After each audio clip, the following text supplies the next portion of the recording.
Well, hello, my friends. I am Dave, as your GM, of course, and recently making the rounds over the past couple of months on both YouTube and Reddit are responses to the 44 rules for D&D, which someone posted in their personal chat, I think, with a group of friends, and then one of the friends then posted it onto D&D horror stories, which then got deleted. However, someone managed to save it and posted an archive to it to RD&D on Reddit, and it's been inviting a lot of commentary.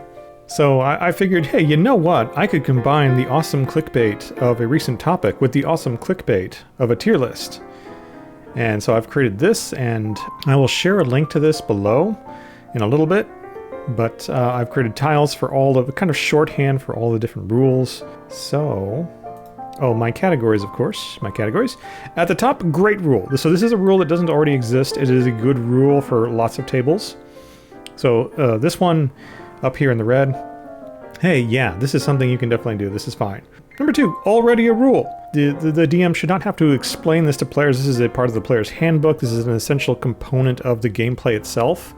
So you actually need this. You need to do this already. Number 3, which I guess would be the B tier, is tighten up the table. And this is kind of a case of, hey, let's things are taking a long time. A lot of things are eating up the minutes, eating up the hours. Let's tighten up the table so that we can make some progress in the game and move forward into later in the campaign, or maybe start a new campaign. Maybe someone else could DM, that sort of thing. C list here. Not the player's mom and dad. These are cases where it seems like this DM has been forced to manage the player's conduct a bit too much. Then D tier down here, DM passive aggression. Kind of goes without saying. And then DM regular aggression is E tier, and then down in F tier is not technically a rule. Didn't I have another one? Maybe I did. I thought I added one, but that's okay. We can go with not technically a rule. We'll make DM regular aggression is technically the worst of them, and then not technically a rule is, like I said, not technically a rule. And I think that is about it. Like I said, I'll have a link to this in the description below. And let's get started. I'll read the actual rules and then I'll move around the icons. So icon number 1 here says, I'm timing turns. I don't get an F if it's unfair. If your opinion cause your spells, in your opinion, because your spells are hard or you don't know what square to move to, you get 1 minute to know all the actions you want to take, or I skip your turn. This is a tough decision, especially if you've got... Now, it's one thing if you've got players who have a bit of analysis paralysis. Lots of players have that. And also players sometimes pick classes that maybe, especially if they're a new player, picking a class that might be a bit more complicated than they're ready for.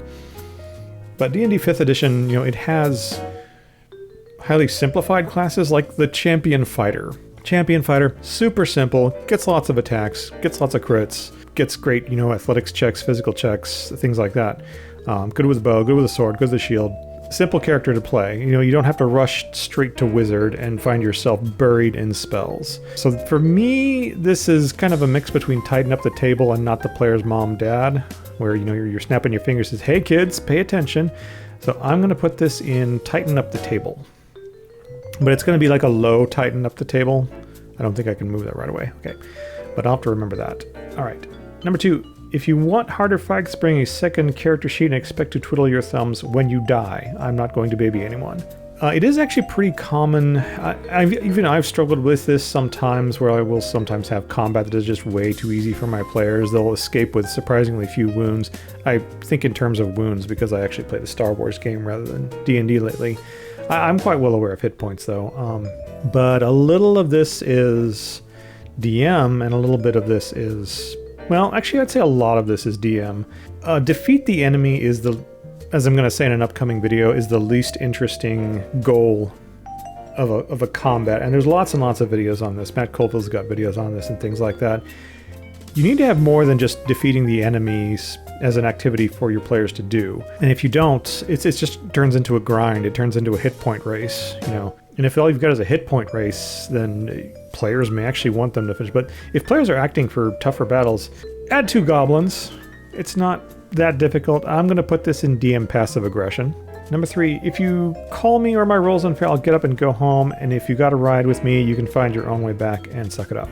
After reading through these rules, I will say it does not seem like this is an Adventurers League game. I've run into some frustrating Adventurers Leagues games, and the DMs in those, I won't say they get abused, but people do tend to try to circumvent the DM a bit. They'll ignore sign-up sheets. They'll mock each other's characters, things like that. I've don't have a lot of good experiences with Adventurers League. Other people might, depending on your market size, that sort of thing. But Small Town, in particular, Adventurers League can be kind of frustrating. But this is about rolls being unfair. The DM does not control the number that pops up on the die. So I'm going to put this in not the player's mom, dad. The DM should not have to explain to a player, you're playing a game with dice. Sometimes you're going to get die numbers that you don't like. And that's just a fact of life, you know? Number 4, I'm going to take your character's loot away as regularly as you want it given out. Rule 3 will apply here. I'm not sure how Rule 3 applies with rolls being unfair. I think it's possible that this DM may overuse the random loot tables. Yeah, I'm gonna call this DM regular aggression. If you're giving out loot, you need to make that a component of your planning. You know how the player has a weapon that can be combined with one of their class features or a spell or something like that. Don't overdo it. But this actually a different rule actually comes into play talking about this. But you shouldn't have to take away loot. Now, if the players are nagging you to give out more loot, that's a different thing. And there's actually a separate rule that kind of goes into that a bit. We'll talk about that in a sec. Number 5, if you don't act out any of your persuasion or intimidation or any other social checks, you will fail before you even roll. You fail immediately because you aren't even trying and you're making the game lame for everyone else. No, don't do this. Don't expect every player to act out. Don't expect every player to voice the character. I kind of have different levels of player interaction. They'll grow into higher levels of interaction if you give them time and room to breathe. Like, we all love the idea of players acting out characters and voicing characters to interact with our NPCs. But not every player is comfortable doing that. Some of them just want to well, I would like to persuade him. I would like to persuade the guard to let me go by. Now, you can cue a little more from them in this case, and what I like to ask is, okay, how would you like to characterize your effort? Are you going to butter him up, which would be kind of like a charm check, that sort of thing? Are you going to threaten him, do like a coercion style check? But just try to coerce a little more from the player. Not coerce, but coax a little more from the player. Now, I'm going to put this as... Since it's an automatic fail, since the DM says he's going to just fail them outright, I'm going to put that under DM passive aggression. This is not a good choice of rule. Number 6, if you don't pick up cues for side quests, that's not my problem. Get over yourself. It's not a video game. It's a role-playing pen and paper-based game with miniatures. I'm not holding your hand if you choose not to pursue things. Yeah, side quests in TTRPG. What you have to remember too is that a lot of times the DM or GM has really only got a basic, when it comes to these side quests, it really only has a basic framework for them. If players skip that, they bypass it, they ignore it, the DM only has so much brain power and note space to maintain that side quest, so they may need to put it aside in order to support something that the players do pursue. But thinking that you can just jump back to that sometime later in the campaign, thinking, oh, maybe I can get XP, that's another thing. This does seem like a game that runs on actual doling out XP, which is not a mistake. A lot of people still like XP. I'm fine with XP. XP is a little more relevant under the system that I play, but in D&D, they've started to move to the milestone system, which is pretty good because the whole team leveling up is kind of a fun event. It's got a bit of theater to it as everyone rolls their die for the next pile of hit points. So for 6, I'm going to make that a great rule. No, let's make that tighten up the table. Let's make that tighten up the table. It says, hey, if you bypass something, you just gotta let it go sometimes. You know, side quests have a time limit in pen and paper. Now that mother who's looking for her lost child when you're playing a computer role-playing game, yeah, she'll sit there next to the tavern for months at a time looking for someone to look for her kid. In a proper campaign, that may not be true. Okay, number 7. If you move to a square in combat, there's no takebacks. Ah, yes, the chess rule Now, like if you play chess, some chess players say that if you move a piece, as long as your hand remains on the piece, that does not technically count as a move. Once you take your hand away, that is technically a move. Now, I play on a VTT, so I have the advantage. Players have a measurement tool; they can simulate different moves. In real life, though, which based on a couple of other these rules, it does seem like this is an in-person game. This is not a good choice. Also, if dice haven't been rolled, a little bit of taking back is okay. Like if the player hasn't rolled their dice, if the turn hasn't moved on to the next player. But in this case, I'm going to call this DM passive aggression.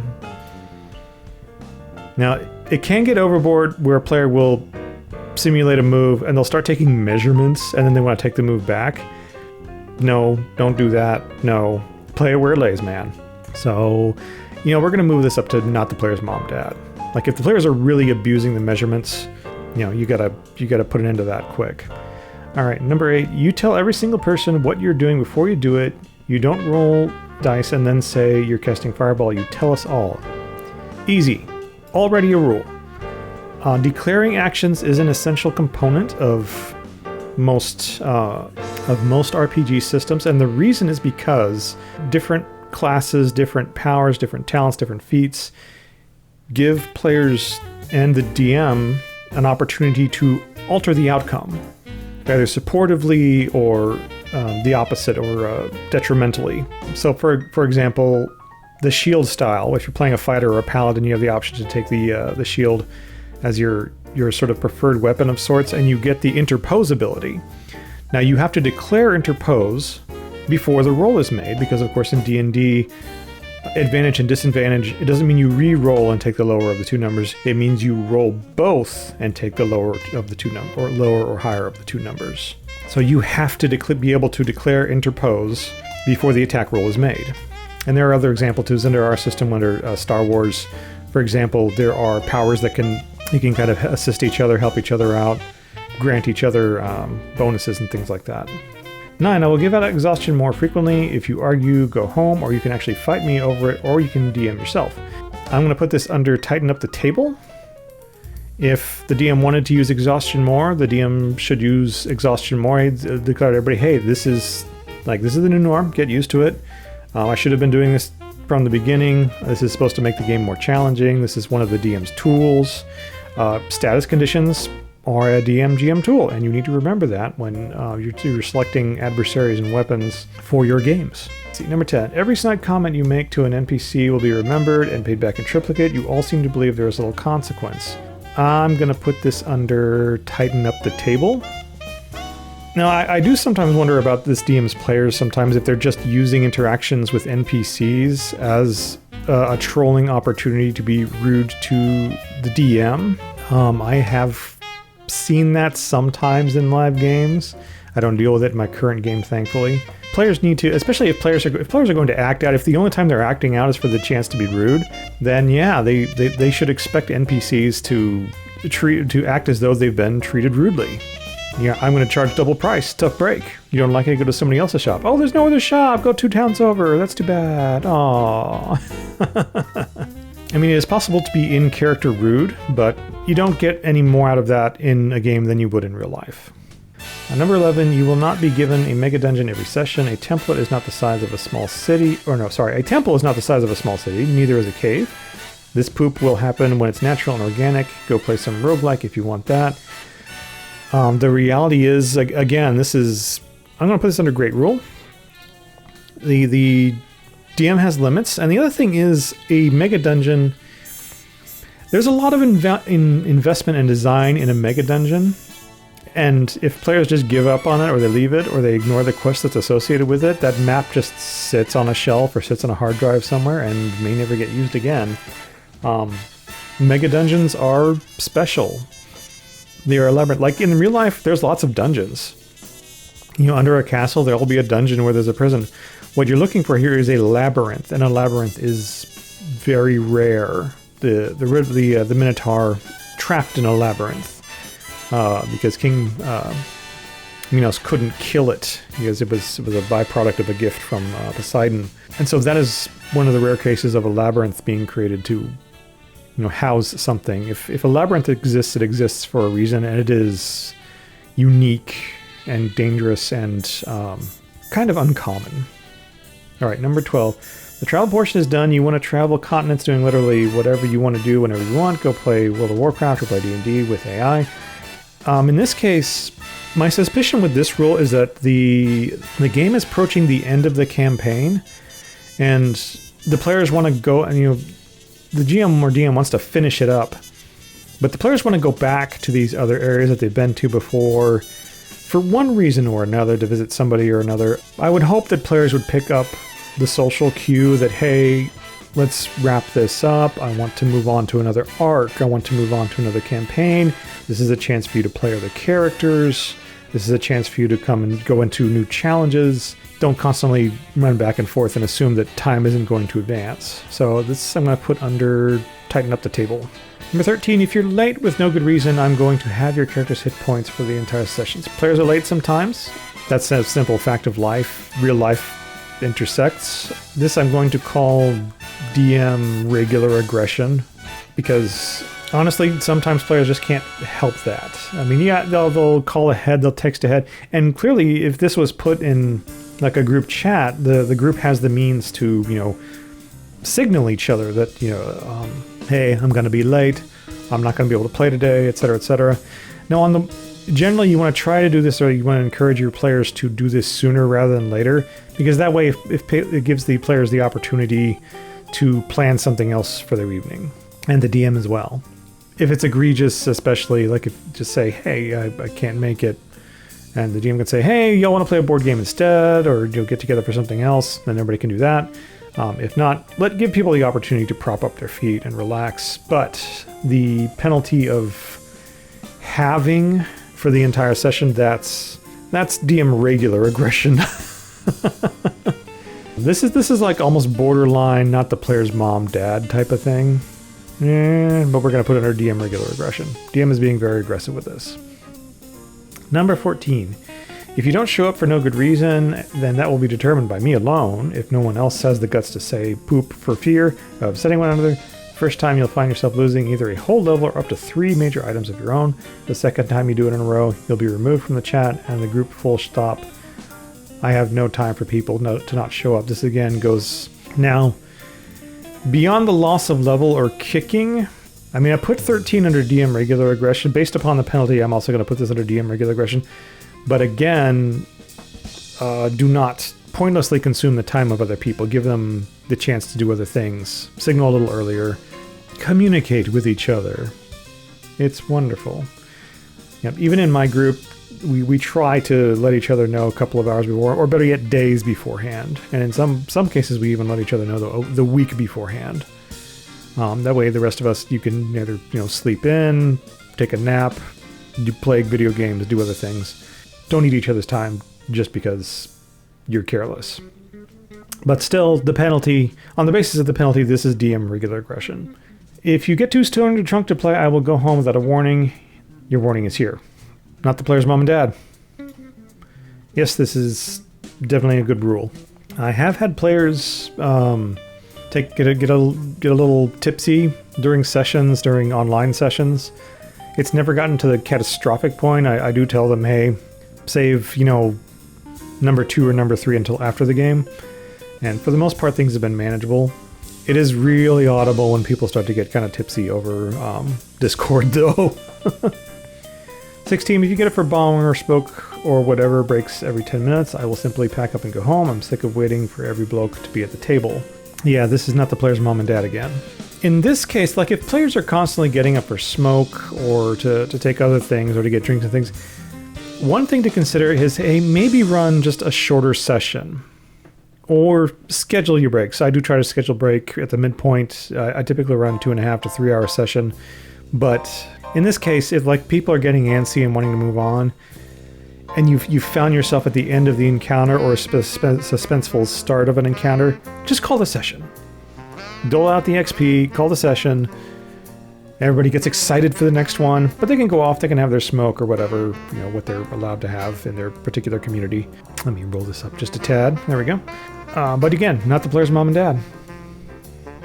17, guidance, divination spells, owls, and whatever spells I decide are too stupid or banned outright. No more guidance. In my game, we refer to this as holding the flashlight. Guidance is in the game. It was clearly play tested. Therefore, a game should be capable of supporting it. I'm going to put this under not technically a rule.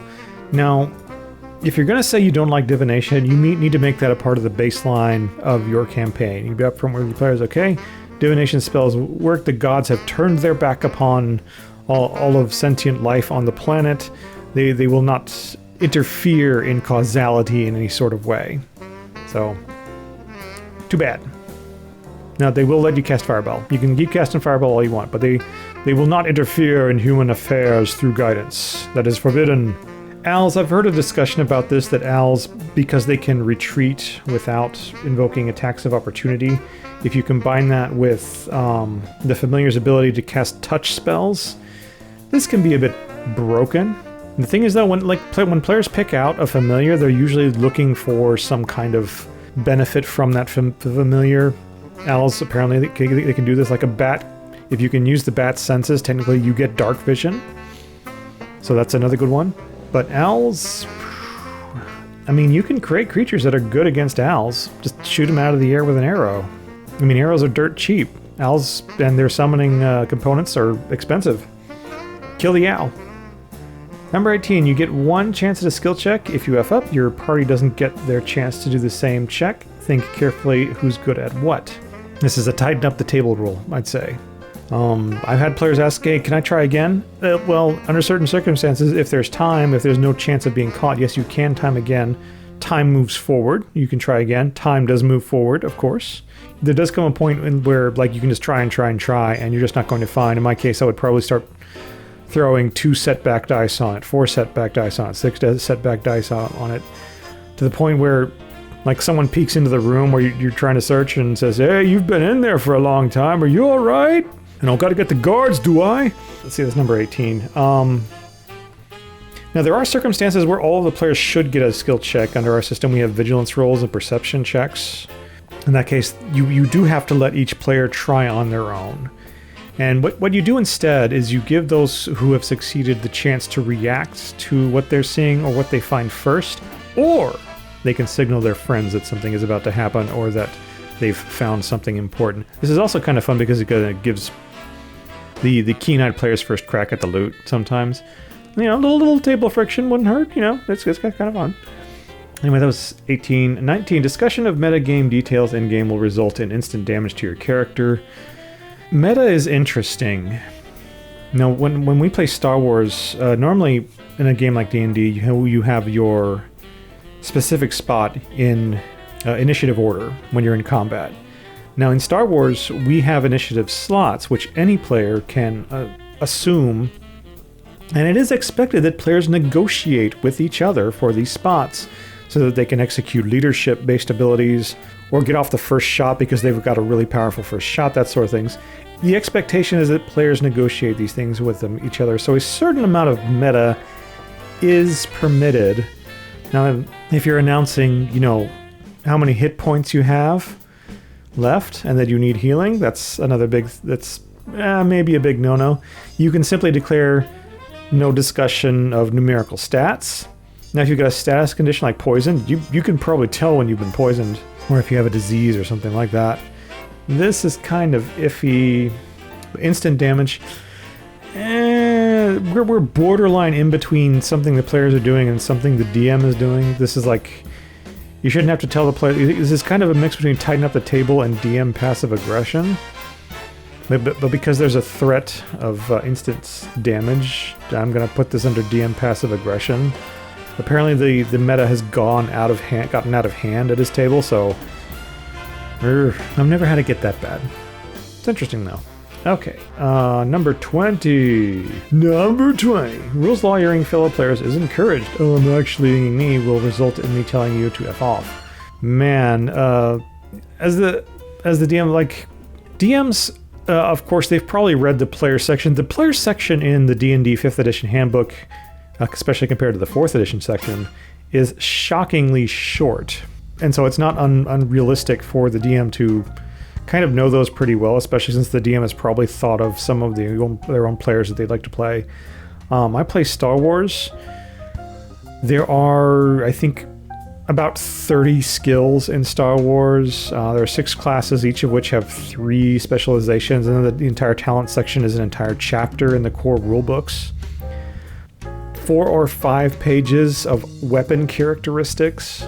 There's multiple force talent trees. It is not wholly possible for me to know every single thing that a character can do.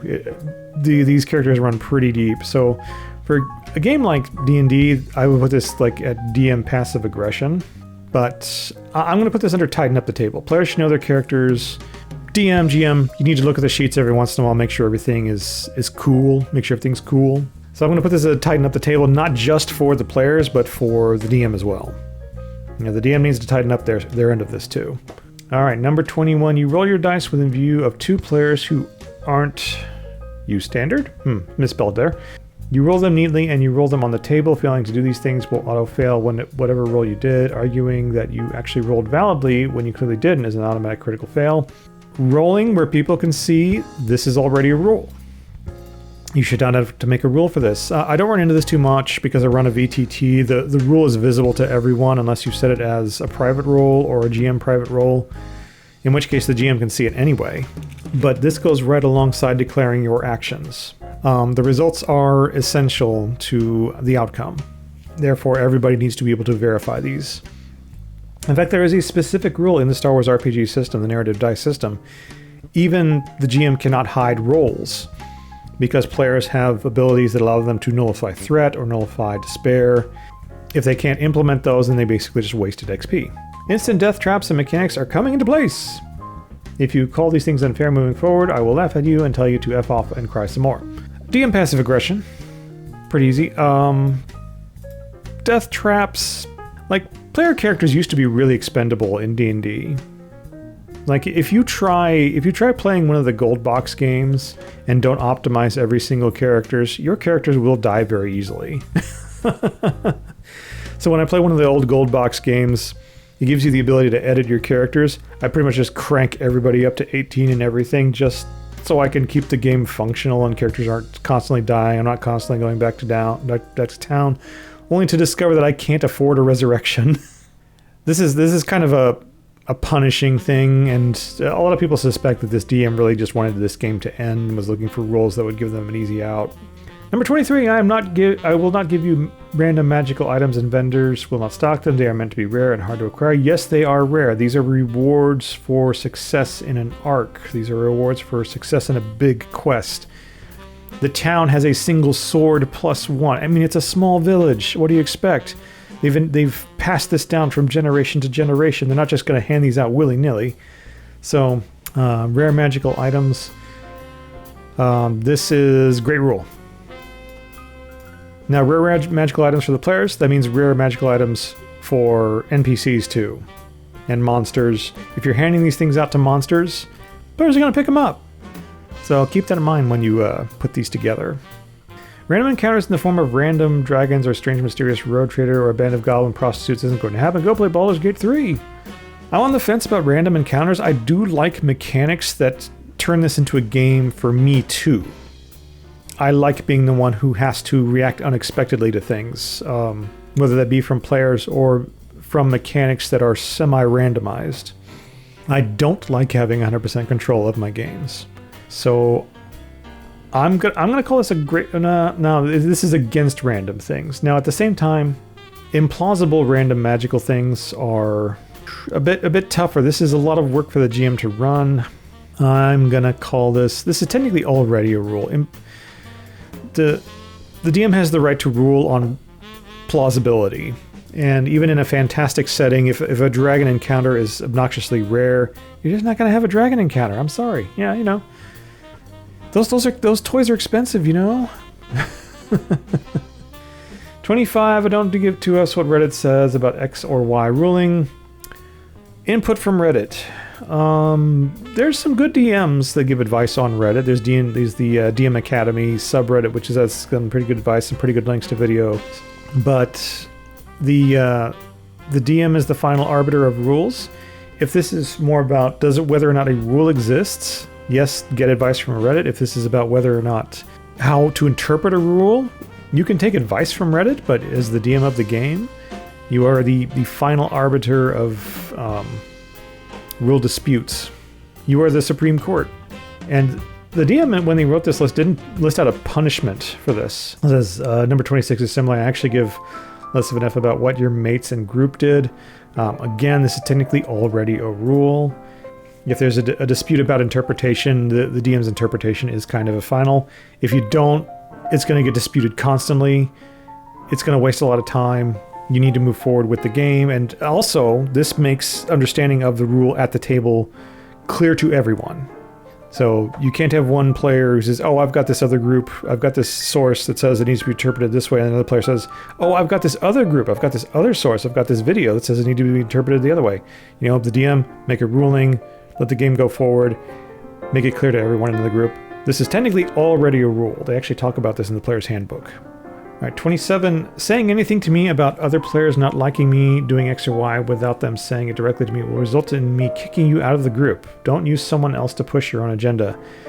Now, if this is about, I've got this on the icon saying spreading rumors. This sounds like players are spreading rumors about other players to the DM, and this is at the bottom end of player conduct, so we're going to call this not the player's mom and dad. Don't spread rumors, don't spread, you know, I wouldn't say slander, but hey, the other player said this about you, and this is, I guess this is kind of tattletaling too. You're not the player's mom and dad, don't do this. If that other player wanted to talk about this, they could talk about this. Number 28, you're not to sit down and have a 2-hour discussion about what Samson from Bundura Secondary did 3 weeks ago when you come to play. Take the 15 to 20 minutes I use to set up and review my notes, to talk to each other, then sit down to play. Pre-game chatter, tighten up the table, pretty easy one. Me and my player group that I've met online, we've become really good friends over the years, and so we do sometimes chit-chat a lot, but we're all there to play the game. We all want to get the game rolling. We want the campaign to move forward. We want the campaign to come to an end so we can move on to the next campaign and play different characters and enjoy a different setting. Play the game. Saying poop like, guys, come on, we're not here to have fun. We're here to play D&D. This is serious business. Is rude and dismissive of how much work I put into this. I will simply go home if I hear this poop. I've listed this under the shorthand of sarcastic seriousness.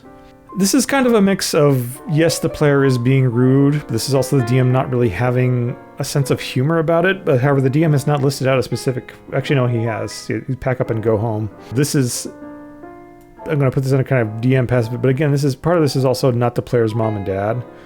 I'll put this under DM passive aggression. Like, if you're a player who does this, go away.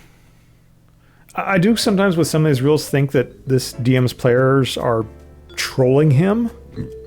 Like they've met this guy who can run D&D and they've heard about this game D&D, but they don't really care. And so they think, hey, we're just going to have some fun at this guy's expense. So it's like I've had non-player players a bit in high school. Sarcastic seriousness is difficult to endure, but the DM should just say, why are you still playing? 30, don't order food randomly. We will eat together at a specific time. Not at all. I don't want food all over my things. This makes perfect sense. Great rule. Yes. Do not be messy. Do not mess up the table, especially if it's at game shops or at someone's house. Do not mess up the DM's things. Do not mess up your own miniatures. Do not mess up each other's miniatures. Do not get the dice covered in Cheetos. Coordinate your breaks, people. It's not super hard. Do it at the halfway point. And if people constantly want breaks, just run a shorter session. You know, like I said before, look for that great moment at the start of an arc or the end of an arc. It's really exciting. To say, okay, we're calling it there. Dole out the XP. Let's all meet up again next week. Great time, everyone. Go eat. This goes hand in hand with number 31. No food or drinks near any of my D&D gear. If you wreck something, you can pay for it. I let one person trash my DM screen once, and I never had it replaced by them. In fact, I had that person attempt to gaslight me into believing they didn't wreck my stuff at all. I'm not stupid. You're an adult. Accept responsibility. Great rule. Absolutely. Your DM is putting a lot of work into this. Do not abuse the work they do. They are providing you with theater through miniatures, through dice, through maps. Do not mess those up. If you mess those up, the theater does not come back. You can go back to theater of the mind. And you can mess up your own mind all you want with those drugs you've been having. 32. Arguments between party members outside of roleplay will be resolved by me, giving a definite ruling. If you don't like it, F off and go home. Already a rule. If this involves especially rule arguments, the DM is the final arbitrator per the player's handbook itself. Make the ruling, make it clear to everyone, make it consistent from session to session. If you want to change it later on, maybe save that for the next campaign, rethink it. Make it work in the next campaign, that sort of thing. 33, I don't give an F what they did in Critical Role or what that one guy on Reddit said, or if you think that it's all make-believe so you can do what you want. The world I run works on internal rulings and lore I created specifically for it. We're going to put this as tighten up the table. Hey, we're not playing in Teldore, we're not playing in Kryn, we're not playing in the Forgotten Realms, we're playing in Helmbrew setting. It's got some tweaks to it and things like that. These should be clear at the beginning, of course, as part of the setting. You should clarify, hey, certain magic doesn't work, certain magic has errors, those sorts of things. 34. Every single person in this chat is having debuffs applied to their character that should have occurred a long time ago. This will be specific to characters. Retro debuffs. DM regular aggression. Now if you want to start a session and say, hey everybody, I haven't been using these DM tools, these status conditions, we're going to start using these. Just because we kind of want more grit. We want more grit, we want grimness in our game, so this is what we're going to do. We're going to start adding these in, but make it clear to your players. They are kind of making it to their players, but having them be automatic and players scratching their heads wondering, how did I get this? How did this happen? I don't even know. Not a good thing, but make it clear you want to use these DM tools. 35. Man, we are trucking along. If you don't bring your sheet, you don't play. DM passive aggression. That's borderline regular aggression. I'm going to make that regular aggression. Digital sheets exist. D&D Beyond. Google Sheets. Seriously. I mean, you could make your own sheet. You can put it on there. You can access it from anywhere where you have your smartphone, that sort of thing. Give a copy of your sheet to the DM if you have trouble remembering things. Just to give it to your DM between sessions. But yeah, there's a multitude of ways to play without access to a sheet. Write your character on your arm. Get it tattooed. But saying you don't get to play, that's kind of DM regular aggression. Again, this is yet another rule where a component of it is on the players and a component of it is on the DM. But because there's this consequence, we're going to put this under DM regular aggression. 36. If you don't bring dice, borrow some. Great rule. Yeah. Borrowing's fine. Borrow from someone else. I mean, is there a DM out there who doesn't have a Crown Royal bag full of dice already? I had a DM in Germany who had so many dice from so many games. People gifted him dice. He bought so many dice between his moves, so he had to buy another set, and they just piled it up in this bag that actually had 4 separate compartments. And he said, hey, take a set on me. My gift to you. It was very generous of him. I admire that DM quite a bit. 37. When we play D&D, I am not your friend. That doesn't mean you treat me like an enemy during the game. It means I'm no longer being nice. Tighten up the table. For sure, tighten up the table. The DM, they are your friend. They are putting on a game for you, but they have to be the NPC during the gameplay. They have to be the bad guys during the gameplay. I had a very short-lived podcast called Spice Pushers, which we named because as the GM, you are the villain of the game. You have to be the villain. If you're not the villain, your players don't have a proper adversary that they can hate. But we're putting this under kind of tighten up the table. This is kind of more tighten up the table for the DM too. This is kind of tighten up the table for everybody, I say. 38. If you treat me poorly in any way, shape, or form after or during or before the game due to something that happened in the game, you're cut. You cannot separate a game from reality. I think you're a moron, and I have little time to deal with that energy. Not the player's mom and dad. If the DM feels abused, the DM will play with a different group of people. It is, let me tell you, there are a multitude of people out there who would just be happy to roll dice, have a laugh, and make some new friends. If you're an awful table, the DM's going to go somewhere else. Especially if they're like a game store DM. If they're the game store, like a game store pops in as the game store DM, they don't have to go back to the game store. They can find new friends and play somewhere else. They can play online. So, you got to think, hey, the demand for DMs is higher than the supply. I hate to bring up the topic of the the DM shortage that supposedly ran around, that was making circles last year, but it is kind of true. The demand for DMs is higher than the supply. There's a reason there's so much overflow at Adventurers League sometimes. Alright, what are we on? 39 here. You will submit your spell list daily in-game. If you do not give me a spell list each day, in game day, you will not be allowed to cast a single spell or cantrip in combat. I do not trust you guys not to use this against me. If you believe players are wasting or abusing spell lists, you gotta rein it in. Now we're going to put this under Great Rule because there are a multitude of tools that you can use to manage spells. There's those fantastic spell cards. I mean, you get those baseball card sleeves and you slot the spells you're going to use in those. And you can show that to the DM. Hey, here's my daily spells. Boom, done. You know, you don't even have to write anything down. They're right there in the sleeve. And you can point to them. DM, I'm going to cast this. It's level 2. It's level 5, etc., etc. You're done. There are so many tools for this. Online tools as well. You can drag and drop spell lists online, all kinds of places. But again, if the players are... this is kind of tight, borderline tighten up the table. Well, you know what? We'll split the difference here. This is already a rule. The DM has the authority to verify your spell list. Let's just leave it there, you know? 40. Almost done, folks. If you do not mark off spell slots or you say something like, I remember what I'm at, as a way to justify it, I will simply fail your spell, deal half your health and damage to you, and say you have no spells to cast for the rest of the day.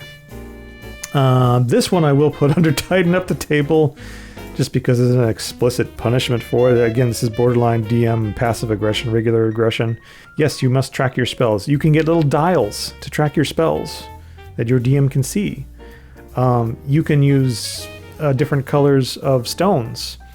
You know, you can go to an aquarium store and get little, little colored like beads and things like that they put at the bottom of fish tanks to make them stylish. You can get a whole bag of beads at like a hobby craft store. You can get you can use dice themselves. D4s for your level 1s. Thump them off when you're done casting your level 1 spells. Alright, we're going back to the toys now. 41, if you break literally anything, you can buy the replacement that day or not attend till you do. Do not abuse the GM, not the player's mom and dad. This is not passive or aggressive. There are some pricey models that DMs will sometimes buy in order to make the game more theatrical for their players. If you break it, that theater's gone. Number 42. If you complain about the choice of music, I fully expect you to bring the whole playlist next session or shut up. That's not a rule. If you don't like the music, bring your own music. Like, it's music. You can even turn it off. Does everybody play a video game? Get that video game soundtrack. This doesn't even really need to be a rule. 43, cannot stress enough how little I care about your feelings about my rulings from now on. Not technically a rule, but good to clarify. It's nice that you have clarified this with your players, but again, this is not technically a rule. And on rule 44, I'm never just threatening you, I'm promising you. Again, that's also not technically a rule. And there we have it, tier list for the 44 rules for my D&D game. There's some good stuff in here. Wait, bring your dice. Did I put bring your dice? Great rule. Oh yeah, it says if you don't bring, borrow some. There's some decent rules in here. Let's talk about these. Number 11. You will not be given a mega dungeon. This is about the DM's time management. They have to invest in that very heavily. 23. I will not give you random magical items. Number 30. Coordinate your breaks. Number 3. Don't be a messy player. Number 36. Bring or borrow some dice. Those are all great rules. That's absolutely great rules. But again, things that are already declare your action, visible dice rolls, random encounter frequency, input from Reddit, the DM's mostly about regarding the DM's arbitration, and verification that players are following the rules. These are already rules. So this is not a wholly spiteful list. There are definitely some things that you can take away, especially if you're a new DM. Like, you can interpret the rest of them as signs that you may be in a toxic gameplay environment of some sort. But there you have it, my personal take on the 44 rules of D&D.